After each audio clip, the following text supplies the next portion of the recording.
እግዚአብሔር እያናገራችሁ መሆኑን የምታውቁባቸው 5 ምልክቶች። በሕይወት ውስጥ እጅግ ብዙ የሆኑ ድምፆችን እንሰማለን።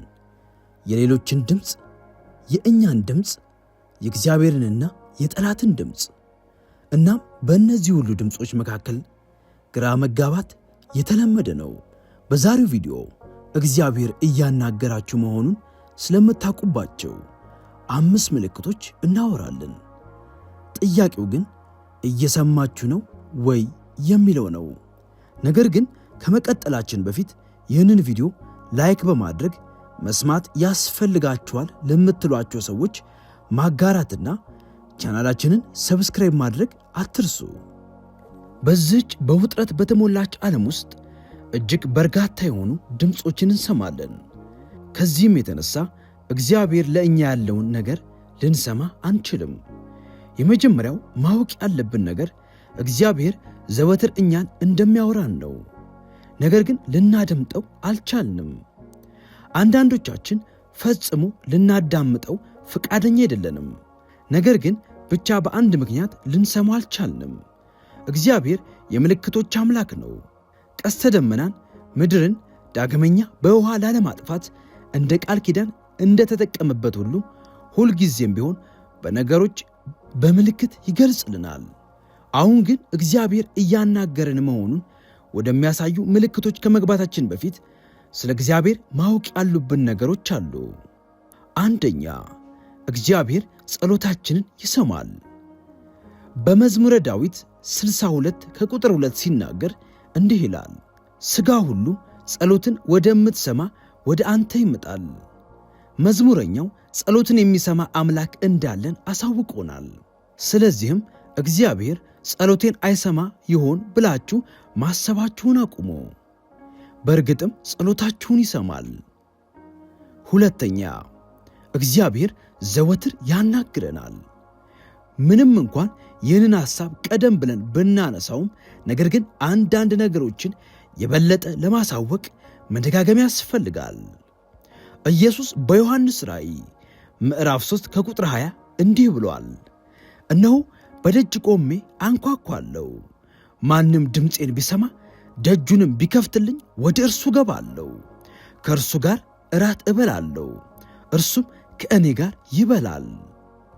ይህ ቃል ለልዩ ሰዎች ብቻ የተነገረ ቃል አይደለም። ኢየሱስ ይህንን ነገር የተናገረው ለተወሰኑ ለሚያናግራቸው ቡድኖች አልነበረም። ድምፄን ከሰማችሁ ማለት እያንዳንዳችንን እያናገረና እግዚአብሔርም እየተናገረ ነው ማለት ነው።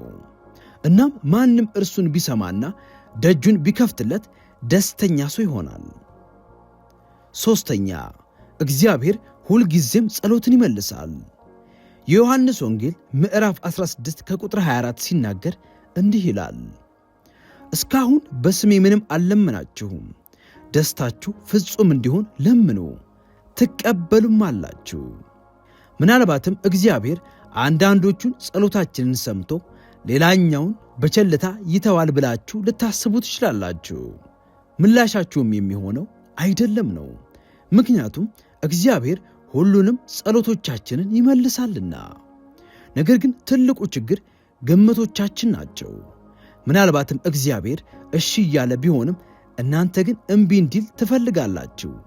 እናም አይሆንም የሚል ምላሽን እየፈለጋችሁ ስለሆነ የእግዚአብሔርን ድምፅ መስማት አትችሉም። የምታስቡት ወይም የሚሰማችሁ ምንም ቢሆን እግዚአብሔር ግን ጸሎቶቻችንን ይመልሳል። ምንም እንኳን ምላሹ የምንፈልገው አይነት ባይሆንም እንኳን እግዚአብሔር ጸሎትን ይመልሳል። አራተኛ፣ እግዚአብሔር እኛ በምንፈልገው መንገድ ጸሎቶቻችንን እንዲመልስ ልናስገድደው አንችልም። አስቀድመን እንደተናገርነው እግዚአብሔር ሁልጊዜም ጸሎትን ይመልሳል። በዚህ ዙሪያ አንድ ታዋቂ አባባል አለ፣ የሚጸልይ ሰው እስካለ ድረስ የሚመልስ አምላክ አለ። ነገር ግን እግዚአብሔር ሉዓላዊ አምላክ ነው። ምናልባትም ምላሻችን ለመስጠት ተአምራዊ መንገዶችን ሊጠቀም ይችላል፣ አሊያም ሌላን መንገድ ሊመርጥ ይችላል። ነገር ግን እንደምትፈልጉት እንዲመልስ ሳታስገድዱት ምላሻችሁን ብቻ ጠብቁ። አምስተኛ፣ እግዚአብሔርን የማንሰማው ስለማናዳምጥ ነው። ብዙ ሰዎች የጸሎትን ምንነት አያውቁም። ጸሎት እግዚአብሔርን ማናገር ብቻ አይደለም። ጸሎት ከእግዚአብሔር ጋር መነጋገር ነው። ስለዚህም ይህ ማለት እርሱን ልናወራውና ልናደምጠው ይገባል ማለት ነው። ነገር ግን ብዙ ሰዎች ጸሎታቸውን ካደረሱ በኋላ የእግዚአብሔርን ምላሽ ሳይጠብቁ ይሄዳሉ።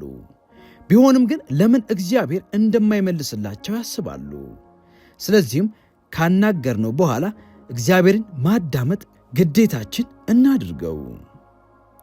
6ኛ እግዚአብሔርን እኛ በፈለግነው መንገድ እንዲያወራን ማድረግ አንችልም። እግዚአብሔር በእኛ ሐሳብና ምኞት ሊገደብ አይችልም። እርሱ ፈጣሪያችን ነውና ከእኛ ጋር ጥብቅ የሆነ ግንኙነት እንዲኖረው ይፈልጋል። እግዚአብሔር ኅብረትን ይፈልጋል። እናም በየትኛውም ቅስፈት ጆሮአችንን ሰጥተን እናደምጠው ዘንድ ምኞቱ ነው። ነገር ግን ብዙ ሰዎች ታላቅ የሆነ ተሞክሮ ለማግኘት ይሮጣሉ። እግዚአብሔር እንዲያናግራቸው የሚፈልጉት ልክ በጽሑፎችና በፊልሞች ላይ እንደተመለከቱት በመላእክት አሊያም በሕልም በኩል ነው። አስቡት፣ በአንድ ኮንፈረንስ ላይ ንግግራችሁን ለማቅረብ በመዘጋጀት ላይ ሳላችሁ የረሳችሁትን ነገር እንዲያስታውሳችሁ በፍጥነት እግዚአብሔርን ጠየቃችሁት። እናም በድንገት እንቅልፍ የያዛችሁና እግዚአብሔር ሕልምን አሳያችሁ። እናም በነቃችሁ ጊዜ ሰዎች ምን የሚሏችሁ ይመስሏችኋል? ምናልባትም እዚያው በቆማችሁበት ወድቃችሁ ሰዎች አምቡላንስ ጠርተው ሊሆን ይችላል። አያችሁ እግዚአብሔር በምን አይነት መንገድ እንዲያወራችሁ እያደረጋችሁ እንዳላችሁ። ምክንያቱም አንዳንድ ጊዜ እግዚአብሔር እንዲያወራን የምንፈልግበት መንገድ ትርጉም የሚሰጥ ራሱ አይደለም። አሁን ስለዚህ ከተነጋገርን እግዚአብሔር እያናገራችሁ መሆኑን የምታውቁባቸውን 5 ምልክቶች እንመልከት። 1ኛ ውስጣችሁ ሲመሰክርላችሁ። አንድ ጥያቄ ልጠይቃችሁ። አንዳች ነገር እንደምታውቁት ተሰምታችሁ ያውቃል?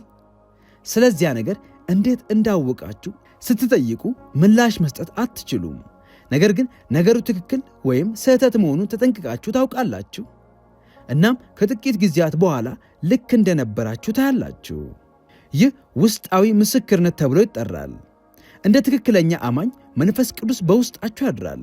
እናም ይህንን አይነት መረዳት ሊሰጣችሁ የሚችለው እርሱ ብቻ ነው። እግዚአብሔር መንፈሳችንን ሊያናግር የሚችለው መንፈሱን በመጠቀም ነው። መንፈሳችንም ይህንን ዕውቀት ወደ አእምሮአችን ሲልከው ይህ መረዳት ወደ ውስጣችን ይሰርጻል። በእግዚአብሔር መገኘት ውስጥ በቆያችሁ ቁጥርና ድምፁን መስማት ስትማሩ እርሱ ሲናገር መስማት ቀላል ይሆንላችኋል። 2ኛ በሕልሞችና በራእዮች በኩል እግዚአብሔር እኛን የሚናገርበት ሌላ መንገድ አለው። እግዚአብሔር ስለ ራሳችሁ ሕልምና ራእይን ሊያሳያችሁ ይችላል። በዘፍጥረት መጽሐፍ ምዕራፍ 37 ከቁጥር 9 ደግሞም ሌላ ሕልምን አለመ፣ ለወንድሞቹም ነገራቸው በማለት እግዚአብሔር ለዮሴፍ ሕልምን እንዳሳየው ይነግረናል። እንዲህም አለ፣ እነሆ ደግሞ ሌላ ሕልምን አለምሁ፣ ፀሐይና ጨረቃ 11 ከዋክብትም ሲሰግዱልኝ አየሁ። ስለዚህ እግዚአብሔር ሕልሞችንና ራእዮችን ሊያሳያችሁ ይችላል ማለት ነው። እናም እየተናገራችሁ እንደሆነ የሚያሳየው ምልክት ይህ ነው። 3ኛ በሚሰማ የእግዚአብሔር ድምፅ በኩል። ይህ የተለመደ ባይሆንም ነገር ግን እግዚአብሔር በግልጽ ሊናገር ይችላል። የእግዚአብሔርን ድምፅ በግልጽ ትሰማላችሁ። እናም በትክክል እግዚአብሔር እንደሆነ ታውቃላችሁ። በመጽሐፍ ቅዱስ ላይም ልክ ጳውሎስ እንደሆነው እግዚአብሔርን ፊት ለፊት ሲያናግራችሁ ልትሰሙት ትችላላችሁ። 4ኛ በሌሎች ሰዎችና በነገሮች በኩል። እግዚአብሔር በሌሎች ሰዎች በኩል ሊያናግራችሁ ይችላል። በቤተ ክርስቲያን በሚያገለግል ሰው በኩል፣ በሕፃናት ልጆች ወይንም በተራ ምልክቶች በኩል ሊሆን ይችላል። እግዚአብሔር በፈለገው መንገድ በኩል ሊያናግራችሁ ይችላል። አንዳንዶች ጽሑፎችን ብቻ በማንበብ ክርስቲያን ሊሆኑ ይችላሉ። ሌሎችም እየነዱ ባሉበት ወቅት ባነበቡት ቢልቦርዶች ምክንያት ውሳኔያቸውን ይወስናሉ። ነገር ግን ዋነኛው ነገር እግዚአብሔር ለሚናገረው ነገር ትኩረት መስጠት ነው። 5ኛ በቃሉ በኩል። ይህ እግዚአብሔር የሚናገርበት ዋነኛ መንገድ ነው። እግዚአብሔር ዘወትር በቃሉ በኩል የሚናገር ሲሆን ከቃሉ የሚጻረር አንዳች ነገር አይናገርም። ስለዚህ እግዚአብሔር ከራሱ ጋር በፍጹም አይጻረርም። እርሱ ሁሉን አዋቂ ነውና ከቃሉ የተለየ አዲስን ነገር ሊያመጣ አይችልም። እናም ይህ ዋነኛው መመሪያችን ሊሆን ይገባዋል። ስለዚህም እግዚአብሔር ሰጥቶኛል ብላችሁ በምታስቡት ሌሎች ምልክቶች ልትሳሳቱ አትችሉም ማለት ነው። ለምሳሌ እግዚአብሔር የበለጠ መውደድ እንዳለባችሁ በውስጣችሁ ምስክርነት በኩል ሊነግራችሁ ይችላል። ይህ ከቃሉ ጋር ይስማማል? አዎን ይስማማል። ወይንም በጎዳችሁ ሰዎች ላይ መዋሸት እንዳለባችሁ ሊሰማችሁ ይችላል። ምናልባትም በዚህ ጉዳይ ላይ ህልምን ልታዩ አሊያም ግልጽ መንገዶችን ልትመለከቱ ትችላላችሁ። ነገር ግን ራሳችሁን እንዲህ ብላችሁ ጠይቁ፣ ይህ ከቃሉ ጋር ይስማማል? ከቃሉ ጋር የማይስማማ ከሆነ የሰማችሁትም ሆነ ያያችሁት ነገር ከእግዚአብሔር አይደለም ማለት ነው። ይህንን ቪዲዮ ከወደዳችሁት ላይክ ማድረግ አትርሱ። የዩቱብ ቻናላችንንም ሰብስክራይብ በማድረግ ለሌሎች አጋሩ። አብራችሁን ስለነበራችሁ እናመሰግናለን። ተባረኩ።